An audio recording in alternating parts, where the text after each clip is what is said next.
They left for their journey next morning. Nessa had given the two young people a bag with a bit of food, thick blankets, and clothes to shift into, for she had made it clear their journey would be a long and eventful one. In addition to that, they were allowed to ride Nessa's horse to the west coast. Dean helped Melissa onto the back of the gentle brown-white female. Branwen and Damien could be heard bickering again from behind the cottage about who was the inferior being. Before leaving, the witch gave Dean a small leather pouch full of dried herbs. Fresh ones wouldn't last. You have to use them dried. What do I do with them? Dean shook the pouch close to his ear. The witch slapped his hand for shaking her precious gift. You have to smoke them. Merlias is an expert. The demon tipped his broad-brimmed fedora with 2 fingers in acknowledgement. And before I forget, Nessa placed her hand above Dean's heart. A shriek escaped Dean as he flinched. Ouch! He gasped, looking beneath his shirt at the spot Nessa had touched. A strange sigil had burned itself into his flesh. A small crack showed on the symbol. The mark shows the condition of the seal. Thanks, I guess, Dean muttered. Off you go, my lad. Didn't he let the lass go alone? Quickly he scrambled onto the horse's back behind his fiancée, whereupon the horse started walking, the hoofs clacking on the stony way leading into the forest. Merlias, seeing Nessa was finished, turned to go. He wasn't much for teary goodbyes. A hand gripping his arm let him stop in his tracks. They are the first humans comfortable around here, although they know where you're from, Nessa said in a low voice. They are desperate. Merlias freed himself from her grip. He didn't like where this was going. Do they know the full story? Sounded the ominous voice behind his back. They don't have to, he answered, turning into a raven and taking off. If she had said anything more, then he hadn't heard. Not that he wanted to. He welcomed the thought of a silent walk. He needed time to think. About hell. About what might come. Things had been so much easier as a fugitive hiding amongst humanity. They walked in silence for a while, with chattering birds accompanying the muffled hoofsteps. Merlias was sitting comfortably on the horse's mane, lost in thoughts, until Dean, obviously bored of silence, started asking questions again. It was one of these times Merlias wished he would be back in hell. How is it that you know people? As I said, I left hell. Yes, but demons and humans. Merlias understood what the man was hinting at. I may have made a deal with her some time ago, he mused, trying to sound casual. For what? Her soul, came the exclaimed response, just as Merlias had expected. No, that's not how it works, by the way. No, I got advice and she got information. He countered, a bit insulted about the way Dean was thinking of him. Not that he was wrong. As a citizen of hell he had committed atrocities, but that had been a long time ago. It was irrelevant. Deciding to prevent more questions, the raven bowed to the horse's ear and whispered, Wouldn't you like to run a bit, my dear? I'm sure your muscles ache for it.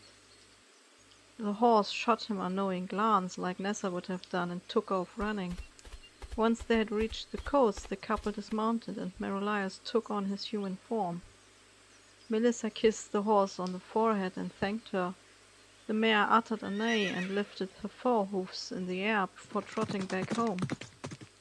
They found a ferryman agreeing to take them to Ireland, even if he grumbled about how late it was. But Dean promised to pay good money if the man would just be so kind.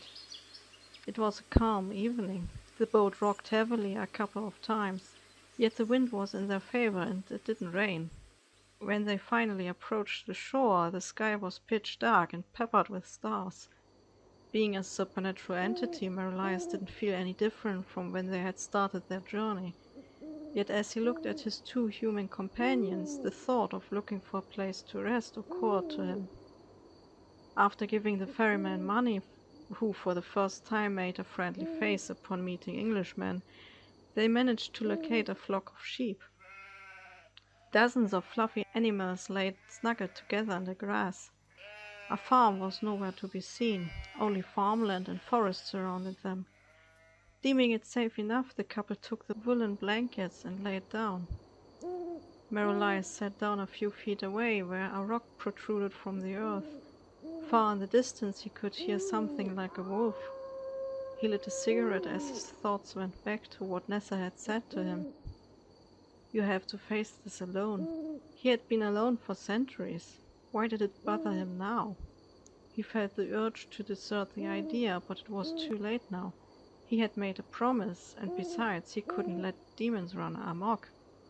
All it took was for some ignorant fool to summon one of his co-workers, and there would be literally hell on earth. Laying on his back, the demon dozed off in the soft moonlight. He didn't feel tired, yet it had become a habit, another small trait he had adopted from humanity. He really had gone native. A rustling sound made him open his eyes as the first soft sunbeams emerged. Lazily he took off his hat so he could glimpse at his two partners. Only that there was only one sleeping figure now. Hastily Merrill got up to wake Dean.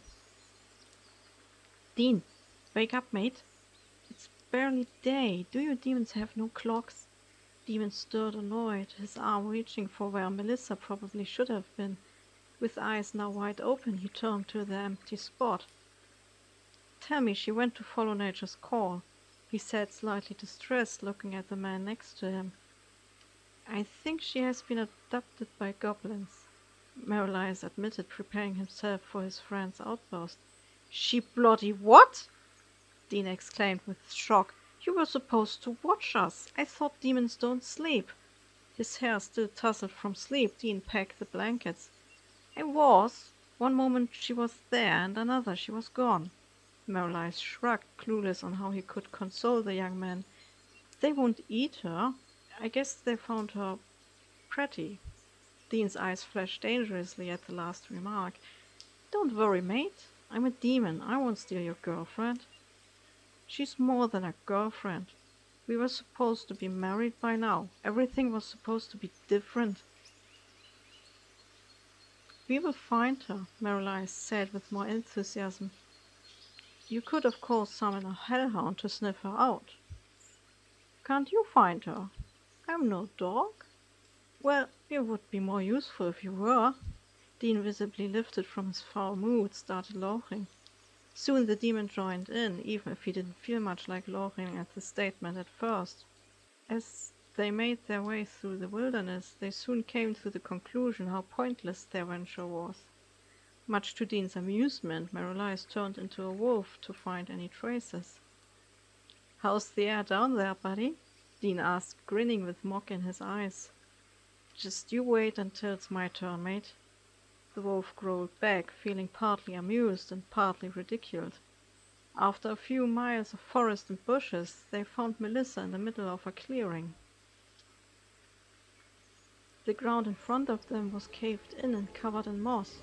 Sunlight shone softly through the leaves, making the scenario look like out of a fairy tale. The goblins sat around her in awe, braiding her hair and covering it in flowers. They were little green creatures, not much bigger than a hare, with pointy ears and clothed in brown shirts, trousers, and cloaks. Some of the tiny creatures sang softly, and fruits had been laid down in front of her. Seeing the two men, she turned her head slowly and whispered, "I think they believe me to be a goddess." Her tone was a mixture of helplessness and being flattered. "What do we do?" Dean turned to the black wolf. "Well, she is a goddess, which means you, God, must go and show your power. Make them understand she is to be yours." "But I can't," he stuttered desperately. "No excuses now." Merrill started to shove him into the clearing, the bliss of sweet revenge making him smile. "A summoning for your followers, or the queen stays. We don't want trouble with goblins, believe me." Still smiling like the demon he was, Merrill became one with the shadows. Merlias, you bastard! Dean cursed as he suddenly stopped in his tracks, becoming aware of the silence.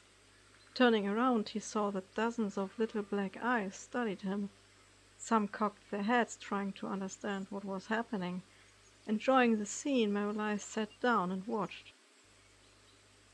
Greetings.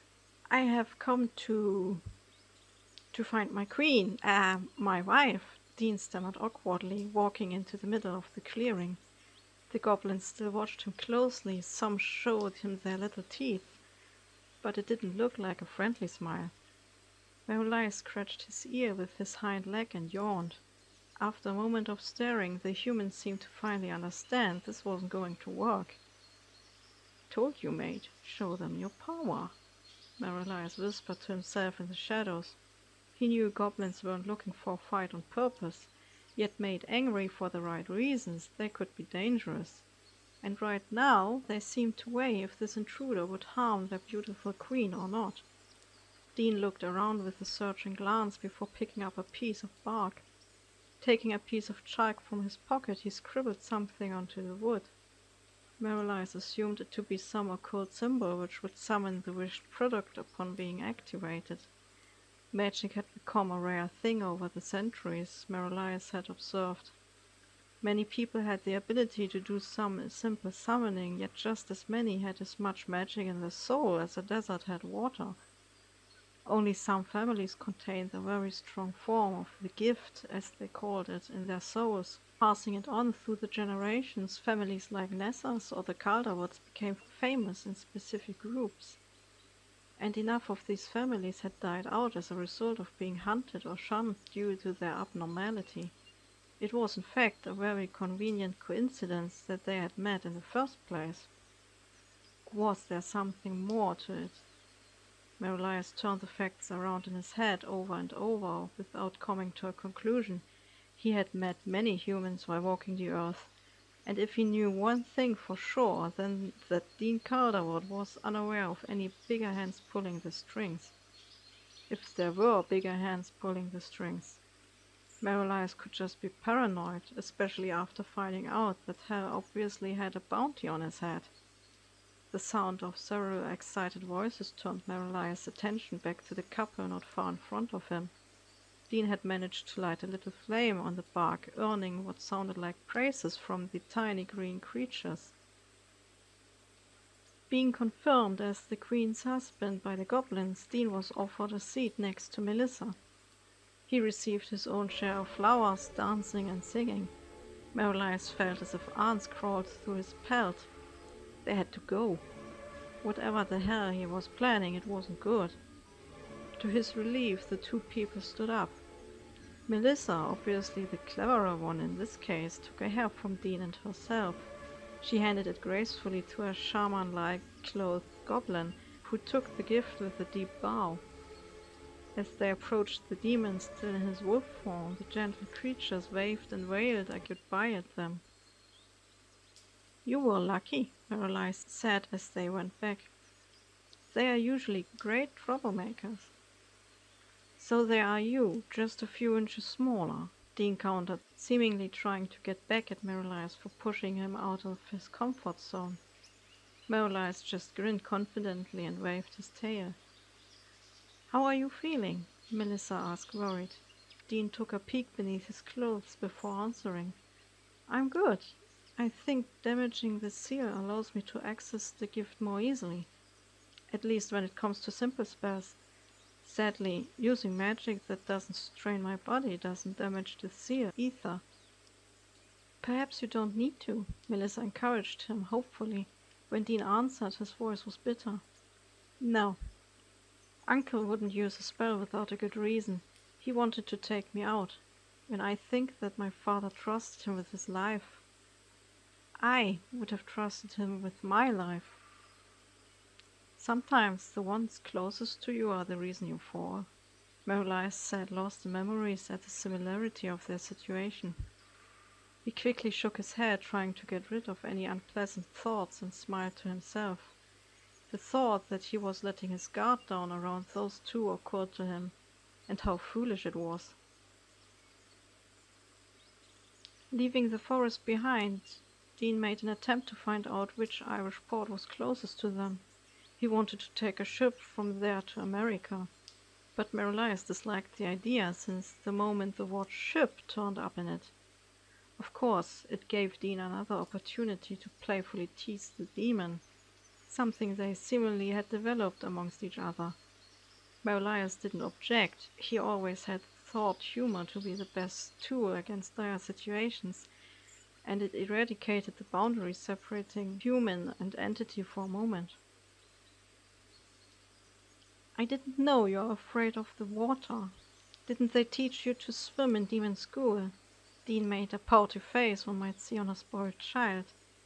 Oh, I don't mind taking your blasted ship. I hope you like living with dozens of other people in a one room for 6 weeks, no bath, bad food, and a lot of fresh air. He shot back sarcastically with a grin. Dean's expression changed from spoiled child to fair point. Very well, what do you propose?